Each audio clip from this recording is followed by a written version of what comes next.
Thank you. Welcome. The railroad in Franklin. Yeah, would you please, yeah.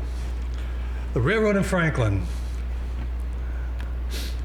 Now, first, I would like to recognize the Franklin Register as one of my sources of information. The Franklin Register was the first newspaper in Franklin, and then the Franklin Sentinel took it over. And then there was another book that was written by Eamon McCarthy Earls, that would be Alan's son, from Franklin from Puritan Precinct to 21st Century Edge City. It's a fabulous book. I'm not sure if they're still selling them in the store or not, but definitely it's a great book. Stanley Chilson's collection of pictures and films. What a wealth of information that Stanley Chilson provided the town. I mean, it's unbelievable. A lot of the pictures you see were taken from his films. I'll even show you a few films later on that he actually took. I think he was a train buff too, and he caught a lot of the different trains that came through Franklin. There was these Sanborn fire insurance maps that I depend upon a lot. They have a lot of good information on exactly the footprint of where buildings were. They answered a lot of my questions. And then I've got a lot of personal pictures and postcards that I've gotten from very generous people that have shared their information with me. And of course, I want to say thank you to the Franklin Historical Museum for all their help. It's a great place to come, and now you can see the diorama. And the Franklin Observer, Alan Earls is the publisher of that. Every morning at 7:03 sharp, you get that email in the mail, and talks about keeps you up to date on what's happening in Franklin. There's one column in there that's the history column, and it talks about different things that happened. And I've learned quite a bit on that myself, so it's great. So there were 3 railroads that went through Franklin at any given time. There was the New York, New Haven, and Hartford Railroad. We call it the New Haven. The Rhode Island and Massachusetts Railroad, and the Milford branch line of the New Haven Railroad. Now, I was fortunate enough to get this map. I'm thinking it was around 1930 when this map was produced. And in red, you can see the line that went from Norwood all the way to Blackstone. And the one in the green is the Milford line. The one in blue, I only found out about that, or I came to understand that one some years later. That was the Providence line, they call it, Providence branch. That went to Valley Falls, Rhode Island, and that's really a section of Cumberland, Rhode Island. So, and here's a picture that I found. This is kind of like where there was a called Franklin Junction.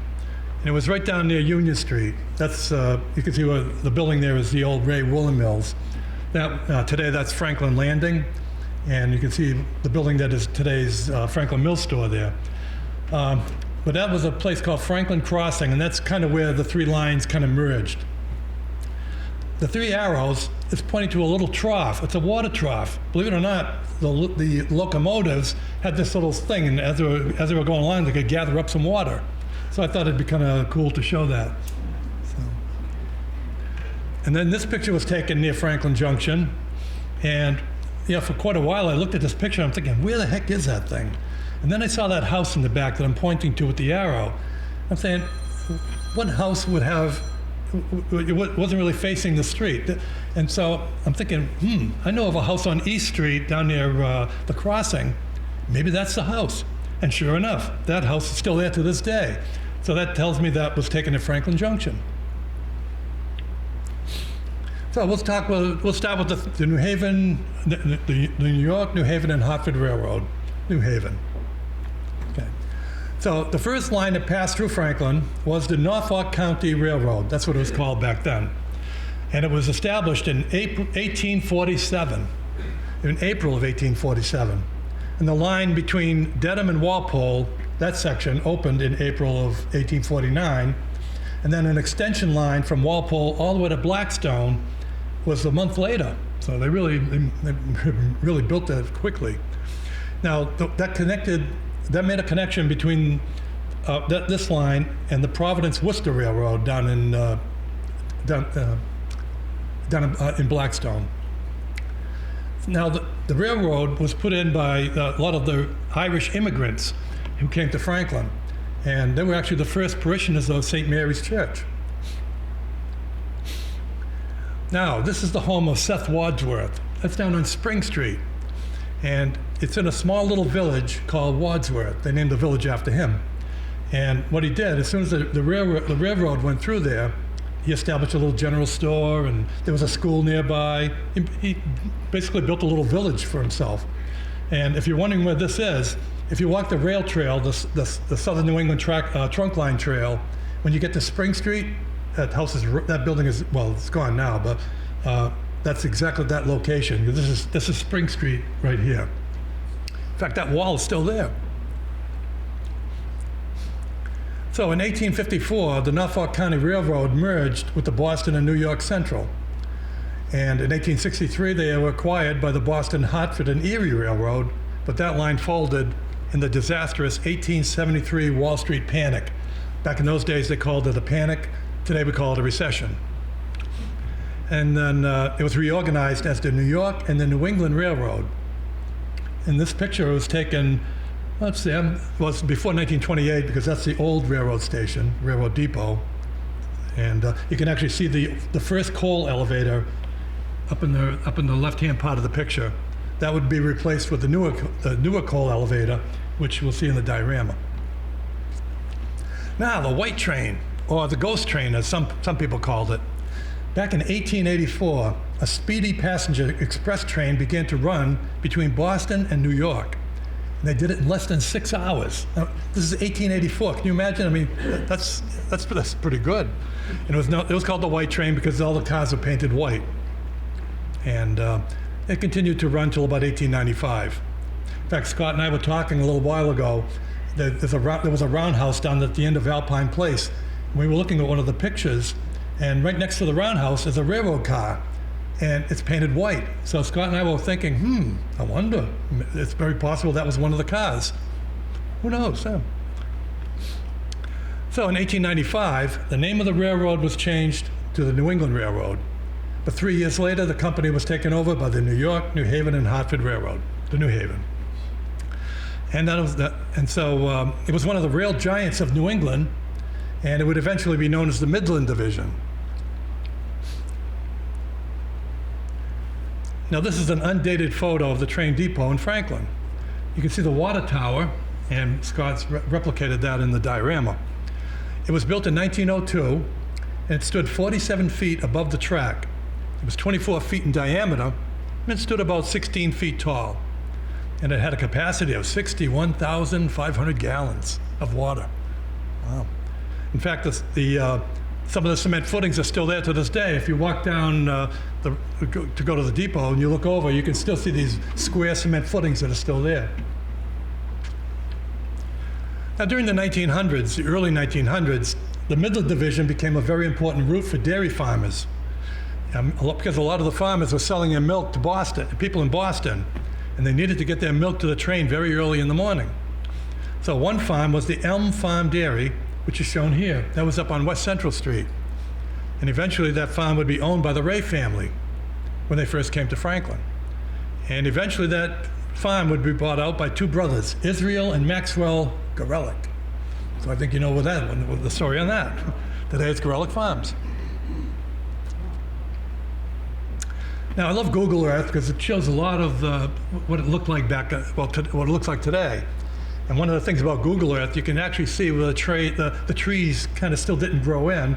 And if you know basically the train went through there, you can kind of put two and two together. And so what I did is I took pictures of the railroad line as it went to Blackstone, and I put in a red line just to kind of show it. It's a little squiggly, but that's the best I could do. But anyway, it started off at the Franklin Town Depot, and it went past Nason's Crossing. That's the crossing down on Union Street, named after George Nason, and it continued under 495, although 495 wasn't built then. Continued on past Grove Street. That's kind of where the trunk line trail begins. Kind of turned a little bit to the right and went across Spring Street. That was Wadsworth. And across Prospect Street. Prospect Street today has the tunnel that they built. And went by Lake Street in Bellingham. And it continued on over Route 126 in Bellingham. And it continued until it got to Blackstone Railroad Station. And then this is one of the Sanborn fire insurance maps, and it shows the passenger station between two sets of tracks. The set of tracks on the right is the New Haven line. Tracks on the left is the Providence and Worcester line. That's how they made the connection between the two lines.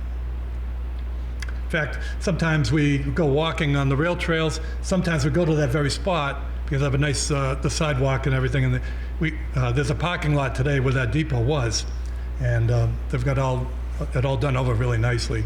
So. And there's the rail station in Blackstone. And that opened in 1847, the same year that the trains got there. And as I said, the Providence-Worcester line is on this side of the tracks and on this side of the depot. And on the other side is the New Haven line. Now, it was a stop on the Providence and Worcester line for passengers until 1960. And then Boston commuter service ended in 1966 on the other side. Now, passenger service on the other side of Blackstone ended in 1955 when Hurricane Diane just totally destroyed the rail line and the bridges going to Putnam, Connecticut. So in addition, the trains were getting fierce competition from cars. Yeah, people found it much easier to just drive instead of taking the train. And the cost of gas was cheap. Semi-trailers were being used to carry freight and everything. So trains just weren't an attractive option anymore. So in April of 1966, the newly formed MBTA began subsidizing service from Boston to Norfolk. Now, Franklin agreed to subsidize its service from Norfolk to Franklin, but Blackstone didn't want to, so that's when service ended, going from Franklin to Blackstone. So, and then in 1968, the New Haven line went out of business, and its locomotives and rail cars were acquired by, by the Pennsylvania Central Railroad, or Penn Central. In that same year, the Blackstone River Bridge collapsed, and the following year, Penn Central abandoned the Midland Division. And today, that line is mostly the Southern New England Trunk Line Trail. And there's an engine that was typical of Penn Central. They continued to run trains from Boston to Franklin through the early 70s, but it was starting to get expensive to keep the trains running on schedule because of low ridership. And furthermore, passenger service beyond Franklin had ended, and the Midland Division had largely been abandoned. And by 1976, Penn Central went out of business, and at that time the federal government stepped in, and they combined this line with other dying railroads, and they formed the Consolidated Rail, or Conrail. But this merger was too little, too late. And by 1984, the old dairy and passenger service was abandoned and ceded to the Massachusetts Department of Environmental Management. And today, the abandoned rail line is the Southern New England Trunk Line Trail. This sign is on Grove Street, and they're constantly updating it, adding different things. They did the tunnel under Prospect Street, and they're constantly doing more work to it. I understand now from Lake Street, from Central Street in Bellingham, they've extended that, and it's really, really a great place to walk. And then they have their own website too. Franklin Bellingham Rail Trail Organization. There's the website. Now, the Rhode Island and Massachusetts Railroad, that established a line between Franklin and Valley Falls, Rhode Island. That's a section of Cumberland, Rhode Island. That was established in 1873. Now, this is down on Cottage Street in Franklin, and this picture was taken in October of 1934. And it shows the interlocking tower and the freight house that were down there. That's near the Agway store. This freight house is gone now, as is the signal tower, but the Agway is still there, obviously. That tower was built in 1900. Now, before that, some guy had to get out there and switch the track if they were going to go to Providence or Milford. But in 1900, they built the switching tower, and that allowed the guy to be up in the tower and pull the levers, and the switches would work with cables and things. And then Sanborn fire insurance map, the arrows from top to bottom. The top arrow is the switching tower, And the next arrow down is the switch that went to the Rhode Island and Massachusetts line. The third arrow down is the Blackstone line, and the fourth arrow down is the Milford line. So here's the Rhode Island and Massachusetts line, and it started at Franklin Junction and ran along, the track ran alongside the main line to Blackstone. Then it took a left turn, went up over Washington Street 3 times at grade. Now, you can see the first arrow, the arrow is pointing to the first place it crossed over Washington Street. And that's where the high tension lines are there right now. If you're going down Washington Street, you're going down the hill, all of a sudden you reach a level spot, and then that's where that's where it was.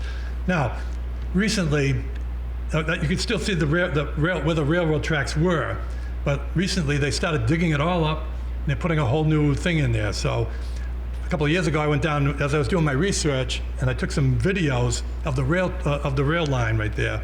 So fortunately, I captured that. So here it is.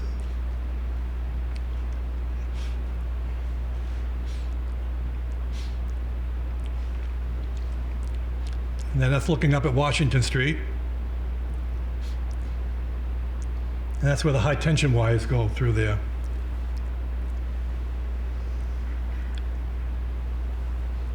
And then it continued on across Washington Street for the 3rd time. Now, back in 1899, they did a survey. They said, what were we thinking? Why didn't we just, let me go back here. You can see the main line going along, and then why didn't we just extend the line a little bit further down the track and then take a left turn and avoid these grade crossings? It really would have saved a lot of money because grade crossings are getting expensive and things. And they even said that, gee, we thought about that, but we decided at the long run, just do it the way do it the way we planned. So that's what happened there. And the line continued on, went down. You can see Spring Street in Franklin. Then as it crosses over into Rentham, it becomes Ash Street, and then it crosses over West Street, and that's where they had a small little train station there, and then there it is, the West Rentham train station. Now, it's always nice that when you see history being preserved, and what they did when the rail line ended, somebody got a hold of this railroad station and turned it into a shed, and they moved it, and there it is. So it's nice to see history being preserved, and it's actually not too far away from where it was. And between you and me, it's down near Diamond Hill. So don't tell anybody though, okay? And then it continued on. If you're familiar with Mercy Mount Country Day School in Cumberland, there's a lake across the street from it. So that's Misco Lake.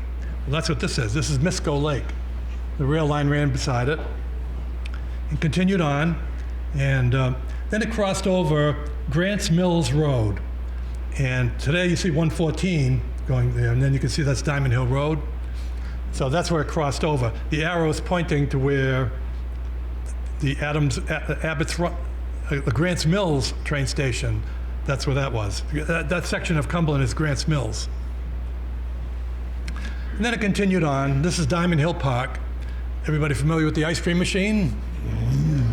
Oh yeah, every Saturday night we go. So that's the Diamond Hill Park, and that's where the train went through. And the arrows point to where the Diamond Hill train station was, and you can see it crossing Reservoir Road. And there's the Diamond Hill train station.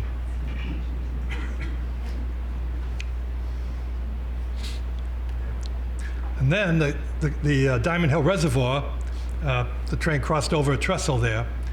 I wasn't able to get down there and really get close to it because it's all fenced off. They don't want people going down near the reservoir for obvious reasons. So I said, well, Google Earth, and there you go. And then it continued on. If you're familiar with Route 120 and going from North Attleboro down to Cumberland to get to the ice cream machine, you're going down Nate Whipple Highway in Cumberland, and that's what that is. And the train that crossed over there. On the bottom, where the arrow is, that section of the railroad line became a street. It's called Quaker Road, and obviously it was a rail line back then. But that's where the train went through. And the arrow is pointing to where the Arnold Mills train station was. And there it is.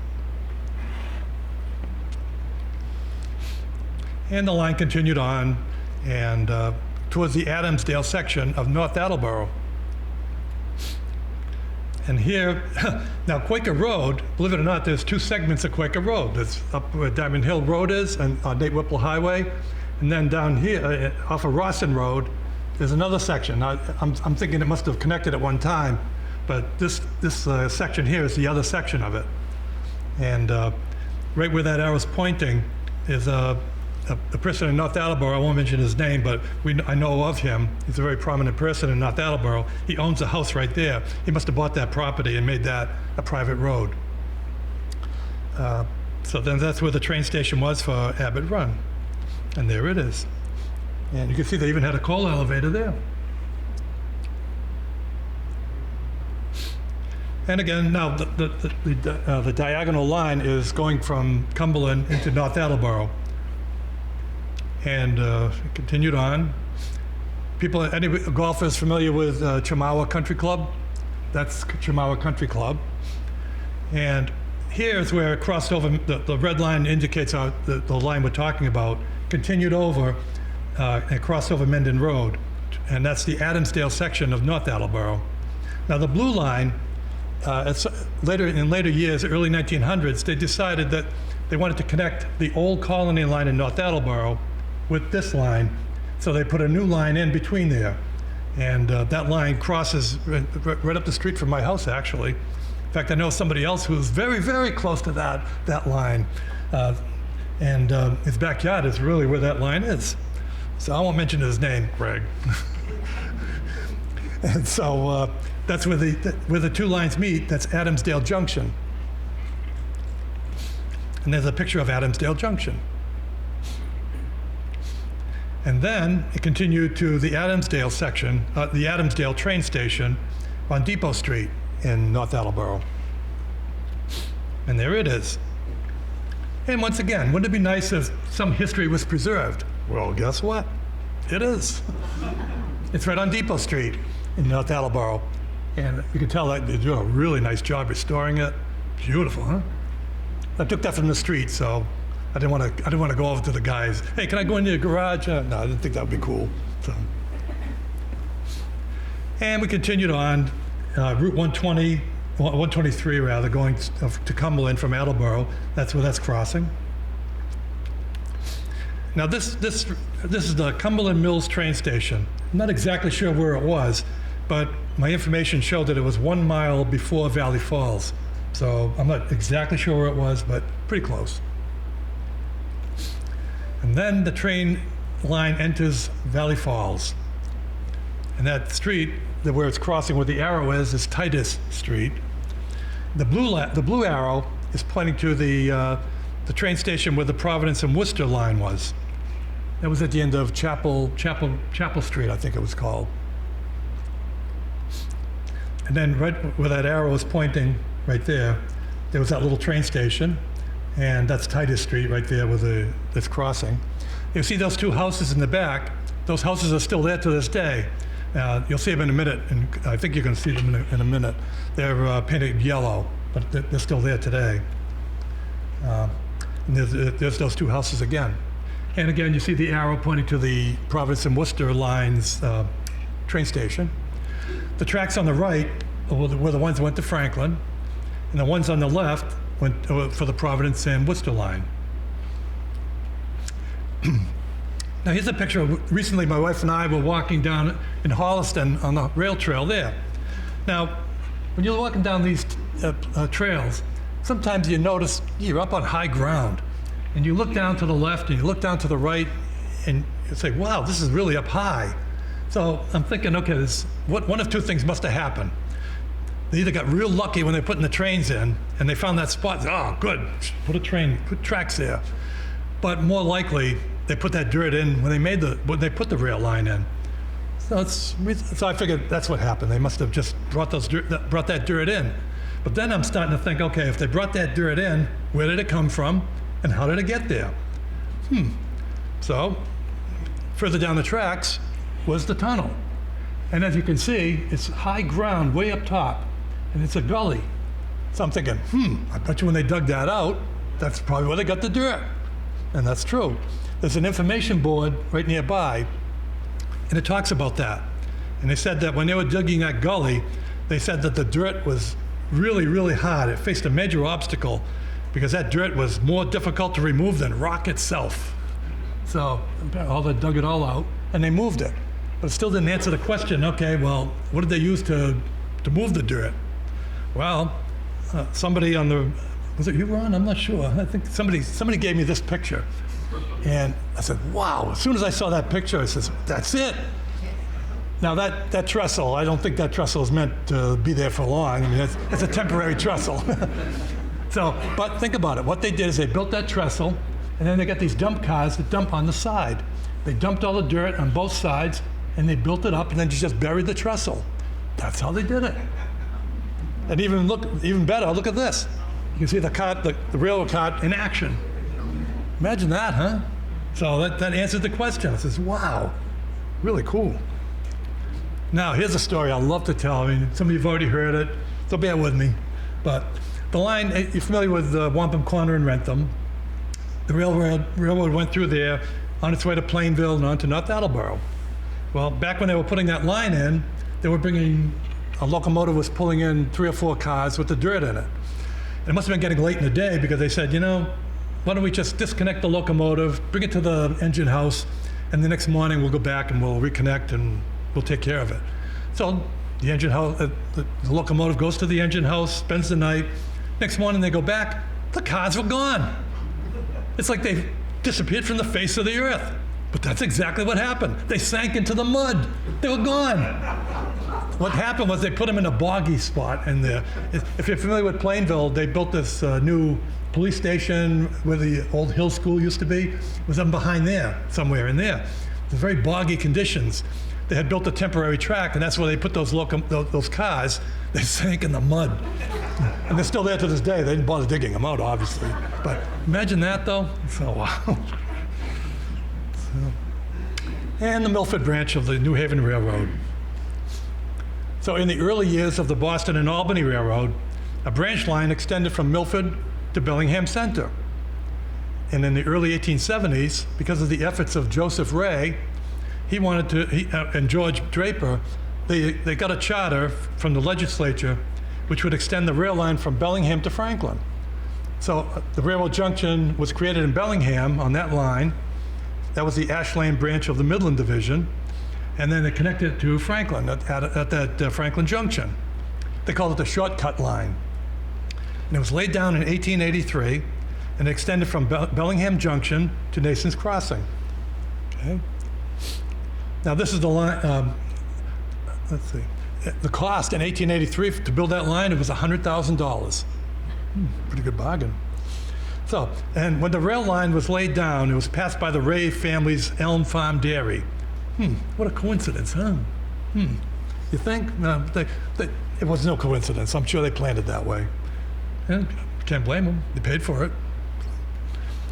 So here's the line leaving Franklin Junction and kind of taking a right turn at the Franklin Mill Store, crosses over Beaver Street, continues on, goes under 495, crosses over Grove Street, and you're familiar with the section of Franklin known as Unionville, it's down where BJ's is.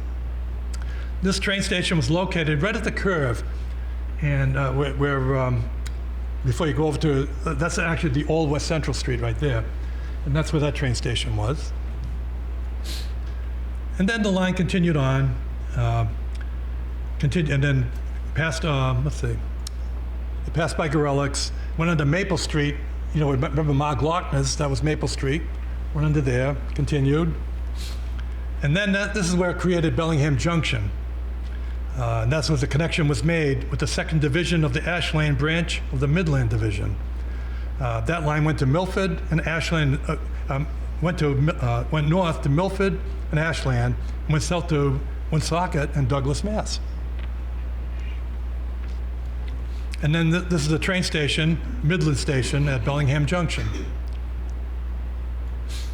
Now, this is a large tree that was down off of Old West Central Street, just before you turn the curve and go over the bridge near Gorelick's. Now that tree was there, but 1937 they decided to tear it down, take it down. It's a huge tree though, but they knew it was getting rotted out, and they were just getting very concerned. But that tree was a landmark back in those days, so they decided to take it down. But the reason I'm showing that is because Stanley Chosin took a movie of them taking it down, and there's something very interesting in the back that is railroad related, and I'm going to show you the video. Now here's the guys, you're going to see, I'm going to start the video in a second. You can see the railroad line in the back. Now watch very closely what you're going to see. You can see this little maintenance car going down the tracks. And there it is. That's it. When I saw that, I said, wow, look at that. Because today, that's what, I know, huh? I get excited, what can I say? So that's the tree. Then today, that's the Forge Hill train station. And the arrow's pointing to kind of where that tree was. But that's Old West Central Street right there. Now, here's another video that was taken up in that area by Gorelick's. This was taken 1940, and the engine got stuck in a big snowbank. There was a lot of drifting of snow out there.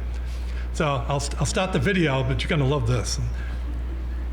They got a whole big crew of people that must have went to the neighborhood, says, hey, everybody grab a shovel and go down there and start digging it out. In fact, you can see the wind was blowing that way, so I'm sure the drifting, that's why it drifted that way.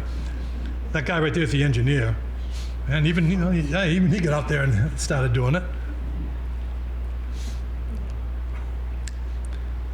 And it got to the point where they said, okay, we'll back up the train, we'll disconnect the engine in the coal car, and we'll just ram right through. So that's what they're doing here. They temporarily disconnected the train so the engine could plow right through there. There they go. So what year was that? 1940. Now this is down off of Fisher Street. When you go down Fisher Street and you go over toward the Franklin DPW. And this picture was taken quite a few years ago. That's all grown in now. But you can see the Franklin Mill store in the middle of the picture, and then the Ray Rowland Mills over there, which is today's Franklin Landing. So recently, Alan Earls did a thing in the Franklin Observer about an accident that occurred in October of 2006 on this spot. Apparently, a truck had gone over the tracks, got stuck on the rail, and right there. And it turns out that the driver got out of the thing and out to the truck. And all of a sudden, he heard the train coming around the bend. So he started running like crazy to warn the engineer, but it was too late because the engineer, it's quite a bend, and he was going too fast. And this is one of those types of trains, we see them where the engine is on one side of the train, but when they reverse the train, the engineer is on the last car, and so he's right there. So they're going along, and all of a sudden he sees the guy doing this, and finally he knows I'm gonna hit that truck. So he hit the brake, automatic brake, and retreated to the passenger compartment. Said, brace yourself, and boom, he hit the truck. And fortunately, nobody got hurt, and that was that. You can imagine my surprise when I gave this railroad talk a few months ago, and this woman in the audience says, I was on that train. Holy, really? Wow. She goes, yeah, we were all shook up, but nobody got hurt. Wow. And then there's the Franklin Mills store. Well, it wasn't then, it was Hayward Mills at that time.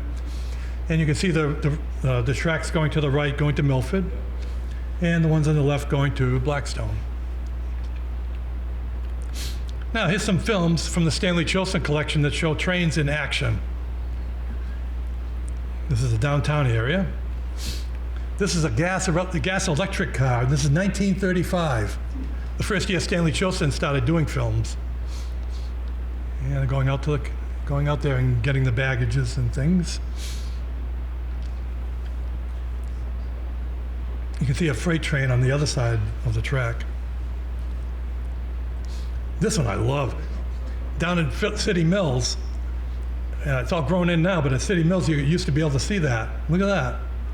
No, that was color too. You really can't tell if it's color, but it's a color film. That was 1936. And people were swimming there too. Now this is Nason's Crossing, 1936.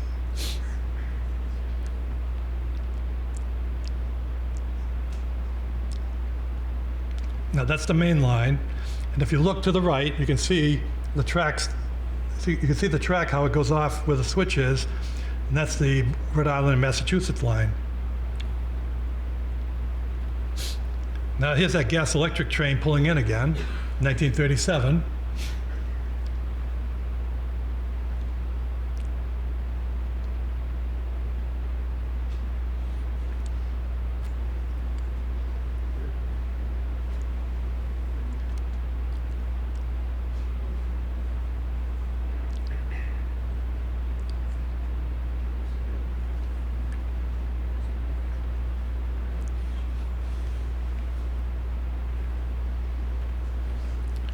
Now the railroad bridge. 1937 in July, a truck was going over the bridge, a big dump truck, and it was pulling a trailer, and on that trailer was the steam shovel. Well, the truck made it over okay, but the steam shovel, too heavy, right through the bridge, down to the tracks. Crash. So this film was taken when they were repairing the side of the bridge that, this is the side of the bridge where the truck did not go. They were repairing this bridge. They were repairing the whole thing. It's on the other side of the bridge that the truck went under. But here you can see what they were doing. Whoop, town pool. See, there it is right there. They must have going, well, see, they're probably driving 140 going toward Rentham and crashed right through.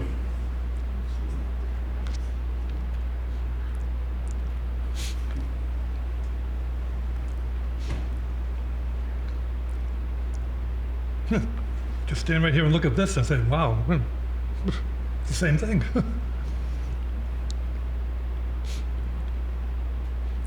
I can remember as a kid, I used to go down to the railroad station when the trains would pull in, and I remember seeing the Railway Express Agency had those little carts, and they would bring them out to the track, and then the train pulled in, they stopped, and they would offload the packages or load the packages, whatever. I used to go down to the Railway Express Agency, and as a kid, Frank St. John used to work there, and I used to watch him put the packages on with the labels on the packages and things, and that was kind of fun. And that completes my section. Now I'm going to turn it over to Scott Mason. He's going to do a little presentation. Okay.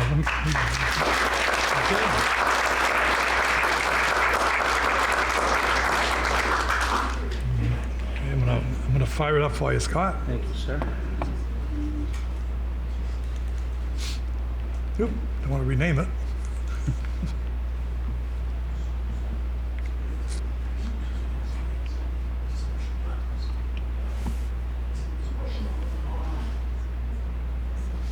All yours. Thank you, sir. Yep. Good afternoon, folks. Thank you all for being here. This is a very nice crowd. Before I get started, does anybody have any questions for Joe? See, you did such a great job. You answered all their questions. I can say that I've seen Joe's presentation a number of times now, and every time I see it, I learn something new. And after having finished this, that's now a problem, because I now have to take it back and correct a couple of things that I just saw. Yeah, thank you. And again, before I start this presentation, which is shorter than Joe's, I appreciate your patience. There are a few people that I want to thank. First and foremost, my wife for putting up with this. About the worst thing that you can do is marry a model railroader. But she knew what she was getting into, and it's come to fruition. So I appreciate her patience and her acceptance of my hobby. My childhood longtime friend, we grew up together. I've known him since the first day of first grade. We got into this hobby together. Ron Ricci is here. He lives in Connecticut now. He and Joe were two people that were just essential in helping me with getting the information that I needed in order to do this. Ron is one of those guys that if you think it can't be found, he can find it.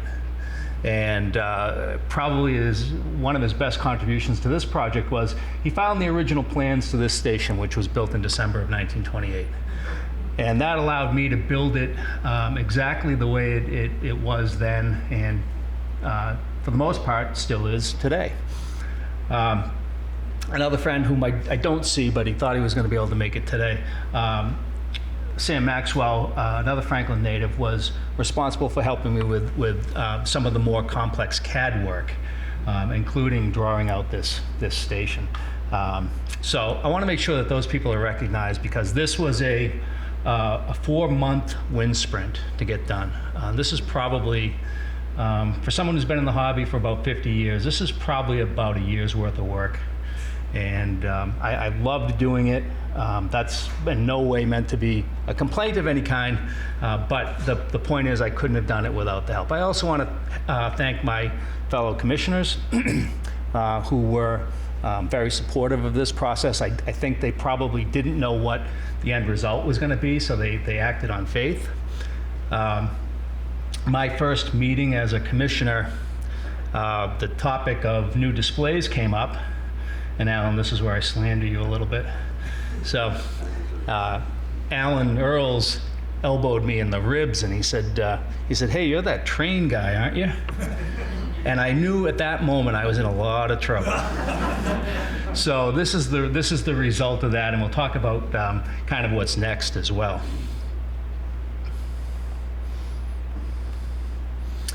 So the first step in this process was the research. And I had to gather as much information as possible. And that's one of the reasons why I keyed in on 1932, which is the time frame for this exhibit. 1932 seems to be the sweet spot for information. The proliferation of photography, it kind of hit its peak. We had a lot of photographs to work from, not as many as I would have liked, but enough.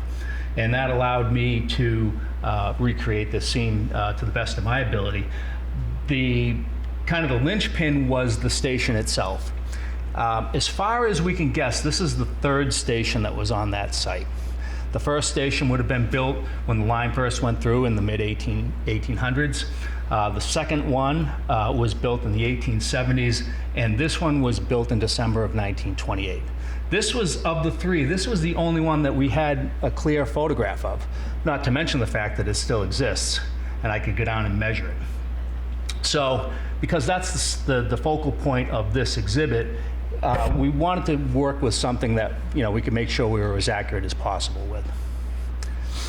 As Joe mentioned, he relies on the Sanborn fire insurance maps quite a bit. The Sanborn fire maps were interesting in that in some cases they're very, very accurate.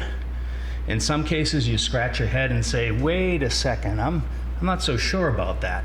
What it does tell us is, year over year, the configuration of tracks that went through Franklin changed a lot. The railroads seemed to have no problem with tearing up tracks and putting in new tracks and adding different configurations at their whim, and it made it a little difficult to kind of pinpoint what existed at any particular time frame. In fact, Alan's wife was particularly helpful in locating the 1927 Sanborn maps, which aren't in the public domain right now. And we'll kind of talk about how she may have found those. Okay. But they were very helpful because those were the closest sources of Sanborn information that we could get to 1932. I mentioned Ron found the builder's prints to the station. And what that allowed us to do was to import those prints into a CAD program and then literally trace out all the walls, windows, and doors, and then scale it down. So that station is an exact replica of the station that's there it was built in 28, has been modified slightly since then, but it's still there today. And then I did a little site archaeology. Because every other building isn't there anymore, I needed to know where they fell in conjunction with the station, which is the one building that's still there. Now, I remember the Railroad Express Agency office. In fact, Ron and I were there when they tore it down. The foundations for the water tank are still there, as Joe mentioned, and we certainly remember the Franklin Furniture Warehouse. So those things were easier. The Gilmore Coal Company was very, very difficult. There are a couple of pictures of it. Pictures are great, except they show about 1.5 sides of the building. So that leaves conjecture as to what the rest of it looked like. The problem is when you start guessing, you're wrong 100% of the time. And I found out, thanks to Joe, thank you, Joe, that in the case of the smaller building to the far right, that I missed the mark a little bit on that, but we're not keeping score. Well, Joe and Ron are actually keeping score, but hopefully the rest of you are not keeping score. But in any case, I was up there walking around one day, and my goal was to try to determine where that coal tower sat in conjunction to the station. So if you're in the train station parking lot, you know there's the train station parking lot, and the back of the parking lot is an embankment, and then the municipal parking lot is in back of that. Well, that's where that complex was, where the municipal parking lot is now. The embankment was kind of the line of demarcation between the two. As I'm walking along the embankment, I came across coal in the ground. And it was the coal from the conveyor. It had spilled out. Nobody bothered to pick it up. It's still there. In fact,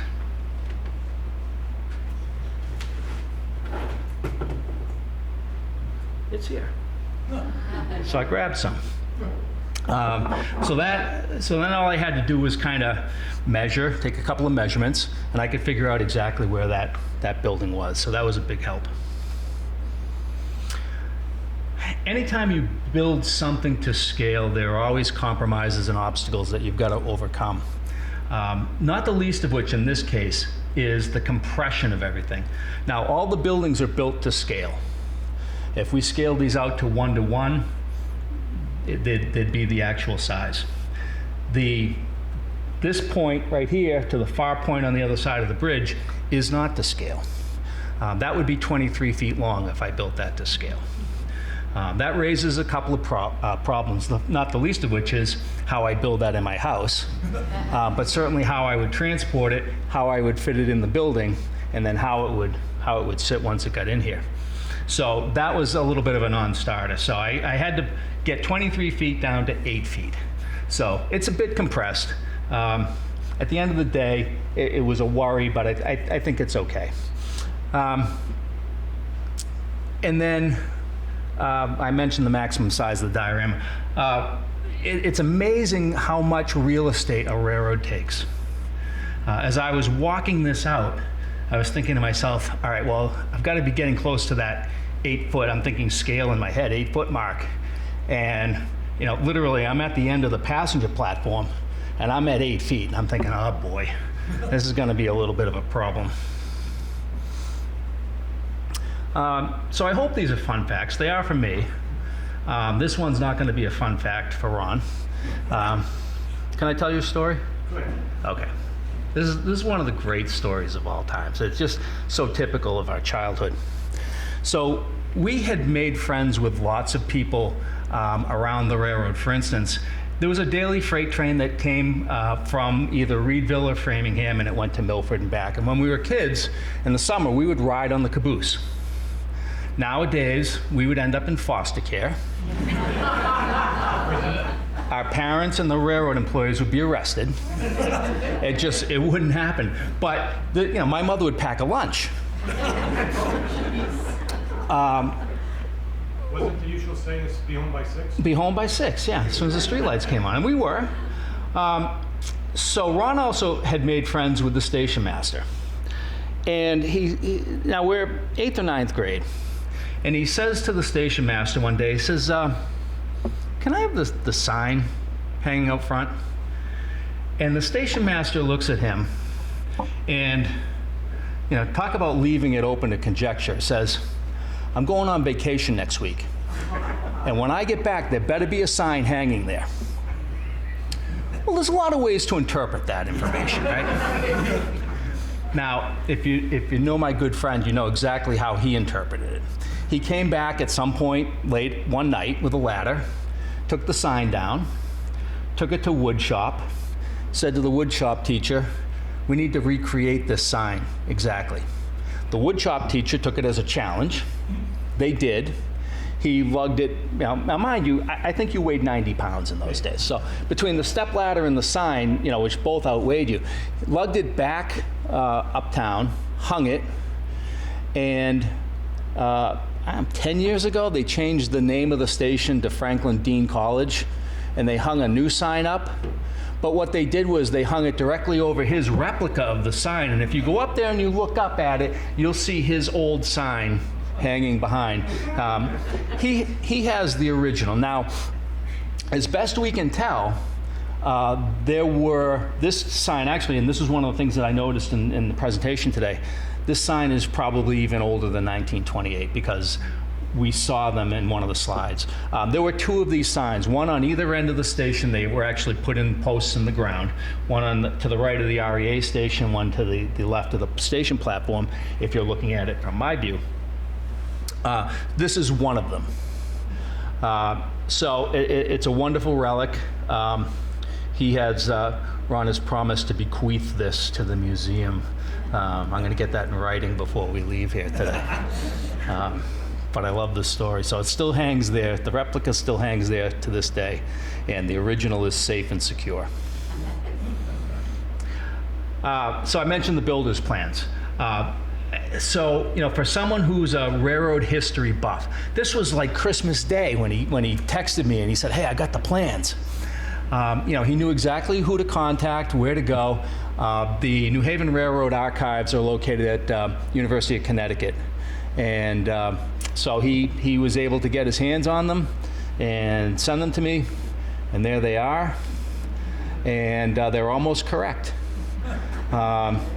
If you look at the bottom, I know it's a little small, but if you look at the bottom right-hand drawing, that is the east side of the building, and that window to the right was never built. So, minor detail. More and more fun facts. So, all of the dirt and coal that I used on this diorama came from the embankment in front of the location of the Gilmore coal conveyor. So when I was doing that archaeology, I had a 5-gallon bucket with me, and I shoveled up a bunch of dirt and found a bunch of coal and threw it in there, and I crushed up the coal and sifted through the dirt and was able to use it here. So it helped me to be as original as possible. I did mention to Steve Sherlock, who's with us and in the back yesterday, that all of the topsoil in Franklin evidently is all the same. It wouldn't have really mattered. I thought that this soil was a little dark under indoor lighting conditions. Things that look natural in daylight tend to look darker, obviously. So I was looking for maybe some lighter soil, and I drove around to 6 or 7 places in Franklin and dug up 5-gallon buckets of dirt, sifted it through, let it dry out, and it's all the same. So, yes? Is that anthracite or bituminous? It's anthracite, as a matter of fact. So, and of course, now we'll get into a dissertation on the different types of coal, folks. So yeah, it's hard coal. So we were lucky in the Northeast in that we had a ready supply of anthracite coal, which is harder than bituminous coal, which is cleaner burning.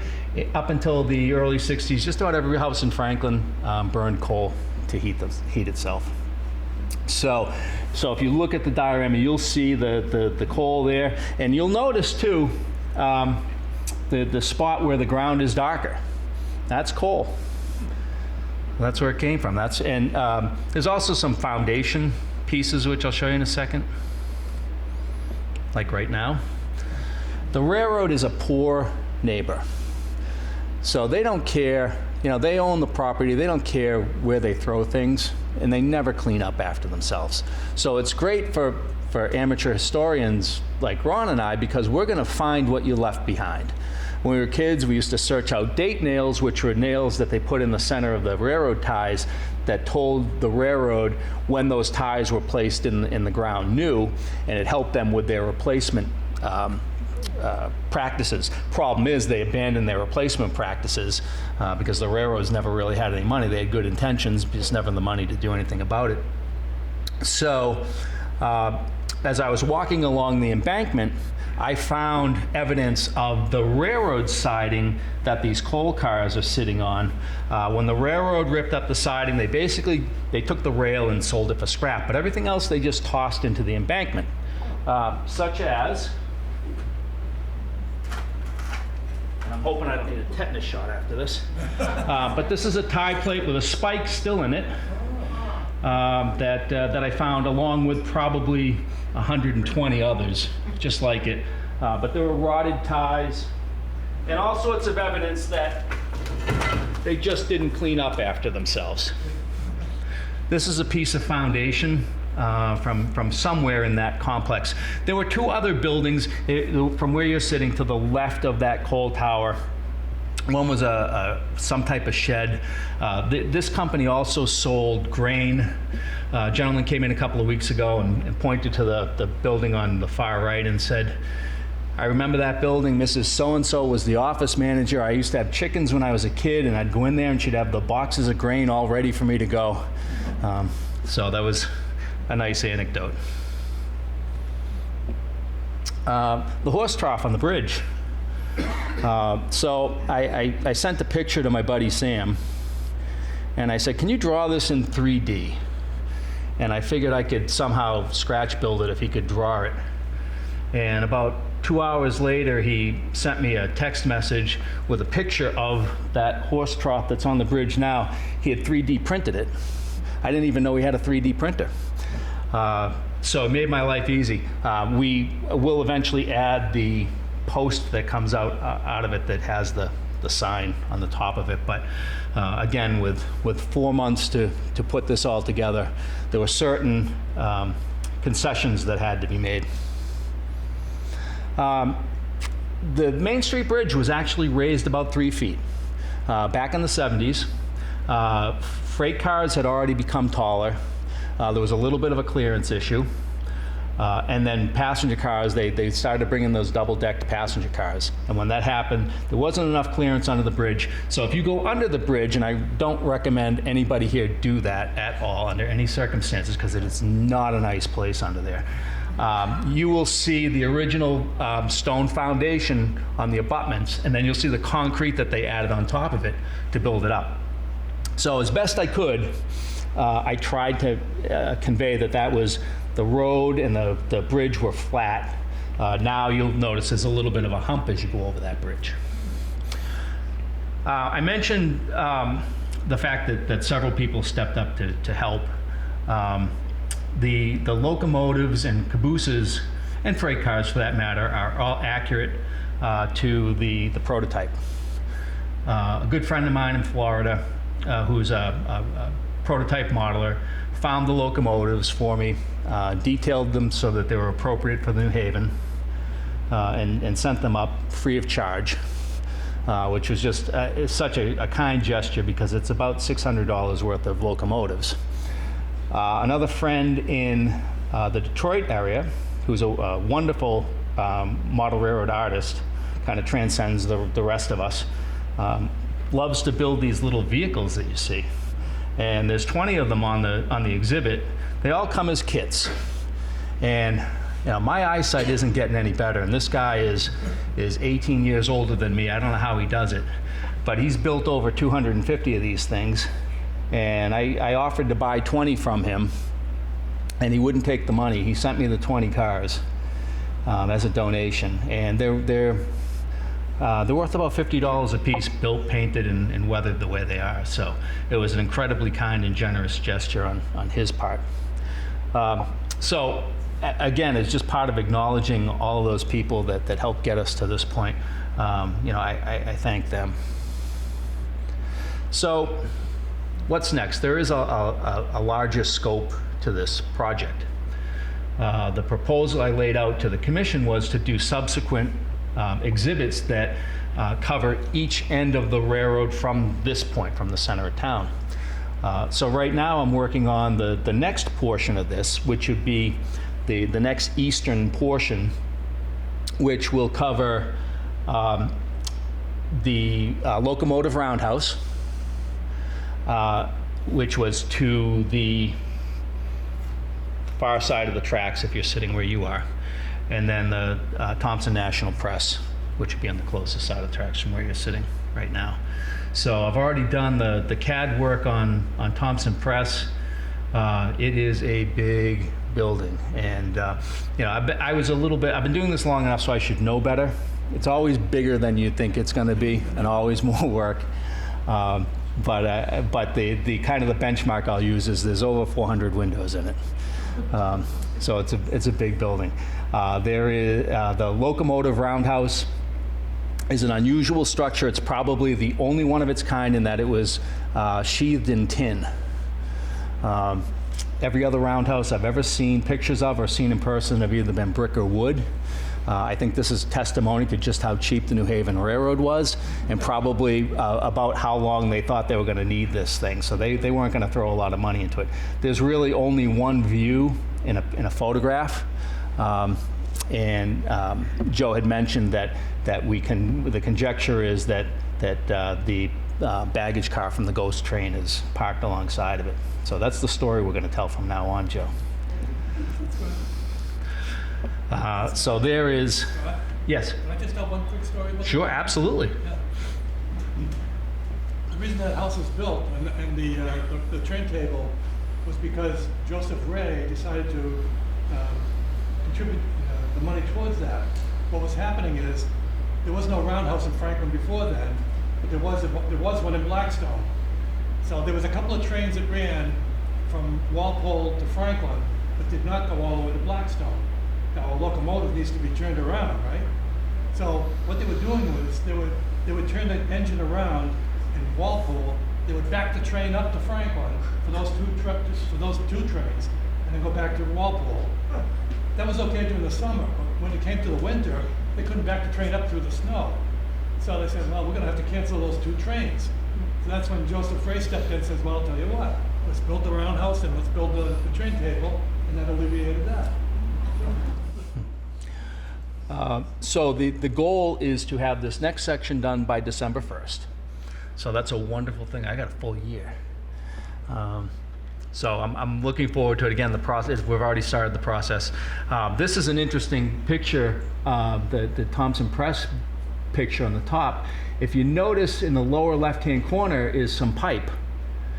And that pipe is the pipe that ran from the water tower all the way down to the water spout, which is still standing today, by the way, which denotes the location of the roundhouse.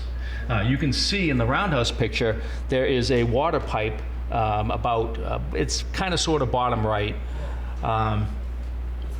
Yep, right there. That pipe is still there. So that tells me I don't have to guess where the roundhouse was. But that is, as far as we know, the only view that exists of the roundhouse. So, folks, that's a heads up. I don't know what I'm going to build on the backside of that, but hopefully it's going to be somewhat accurate. And that's it for me. Any questions, comments? You want to call me out on anything? Yes, Alan. Where did the water come from the water tower? From the water tower. So it was an inflow-outflow water tower. So it was pumped in probably from either the cranberry bogs or further down might have been the Beaver Pond area. There was some source of water. I don't know where town water came from in 1932. And Joe's got a puzzled look on his face too, so maybe that's a presentation for another day. Yeah. So it was fed to it. In some cases, especially older water towers, you'd see them with no top on them, and they were filled with rainwater. So, but that you couldn't generate enough rainwater, to fill modern day steam locomotives. Joe, did you have a question? Oh, okay. Yes, sir. Just back then, water was coming out of Beaver Pond. Okay. They're pulling out of Beaver Pond, 750 PW. Wonderful. That's great information. Thank you. Yes. The roundhouse was on the east side of the center, right? Yes, correct. Okay. Yeah. So if you're heading Alpine Place. Right? Alpine Place, yeah. Where it intersects with Newark Avenue. Yeah, so you know, if you're in that kind of confluence of the two roads, you'll notice that there's a dirt, kind of what looks like it's driveway now, but it looks like at one time it might have been a dirt road, and it led down behind that roundhouse, and that's how it was accessed. Yes, sir. Is that pipe still standing, or is it just a remnants of it in the ground there? No, the pipe, the vertical portion of that pipe is still standing. Yeah, What's it's. it up against? I'm sorry. What is it up against? It's standing there on its own. Yeah. If you look where the MBTA has the train stored right now, overnight, you walk up that walkway to the gate where it crosses the road, look to the right, stand that pipe was standing right there. Yeah, I suppose, again, you know, under the heading of the railroad is not a good neighbor. You know, they tore down they were told to tear down the roundhouse. They weren't told to tear down anything else. So. And I can, you know, there's about a half a mile of pipe underground that's still there. So yeah. Anybody else? Yes, ma'am. Are you going to provide a little map of what each building is so people will know? Yeah, so as this thing kind of fleshes out, we want to kind of fill the exhibit with more collateral information, what the buildings exactly were. I know it's a little bit, well, what am I looking at kind of thing now. So I would tell you that this is on display until the first week in February, and then we're going to put it in storage. When it comes back out, this will be displayed with the next piece of the exhibit next December. When it comes out, there'll be that information that goes with it. I think it looks good, but it doesn't really tell the whole story the way it's presented now, so we want to make sure it does that. Anyone else? Folks, thank you very much.